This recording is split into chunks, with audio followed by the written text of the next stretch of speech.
Video instructions for the XR1. First step is you need some 2x4s to catch the studs behind the wall. So your studs behind the wall is going to be 16 inches on center. You can get a stud finder to find them. Cut a piece of 2x4 to go across. You can paint the 2x4 to blend in with the wall or whatever you want to do. So you first want to measure from the floor up to that bottom flange to see where you're going to mount your 2x4. Whereas this one is 19 inches from the floor. And then from the floor up to that one is 77 inches. So you would put that in the center, put a mark on the wall for that's your center, and then put the 2x4 right in the center of that mark. But make sure you put your legs on when you measure, because it has like an inch lift to it with the leg plates being, the leg boots being on. So measure once you put those on.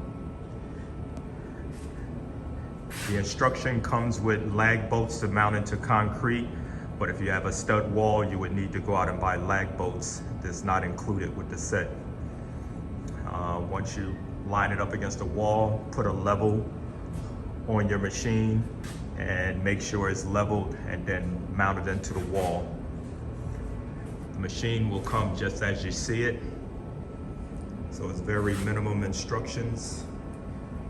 Next stage would be to get these rubber boots, line them up with the holes.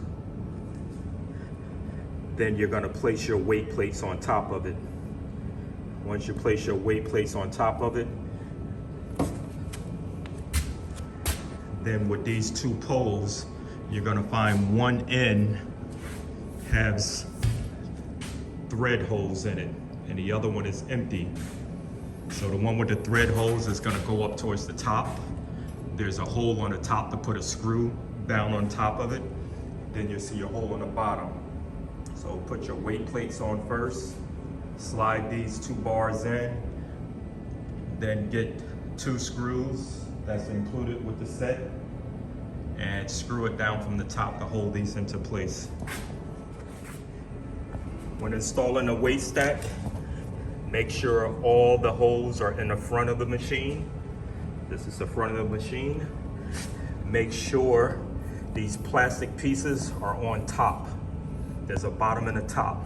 So you will see the wider flange on the top. On the bottom, it'll just be no plastic, it'll just be straight.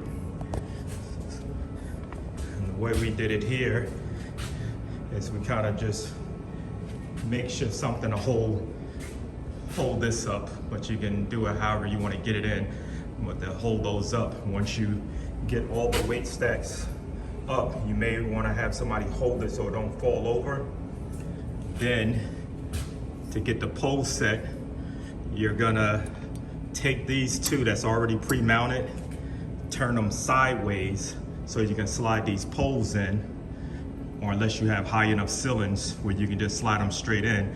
But most people only have 8-foot ceilings, so turn these to the side, slide the poles in sideways, and then let them slide down and go into the holes. You may have a little difficulty trying to line up the holes, but play around with it until you get it all the way down to the metal. You know you're at the bottom when this pole can go underneath that top mount. If it's above the top mount, that means you haven't reached the bottom. Now with that being in, now you would just screw 2 screws on the top to hold this bar into place.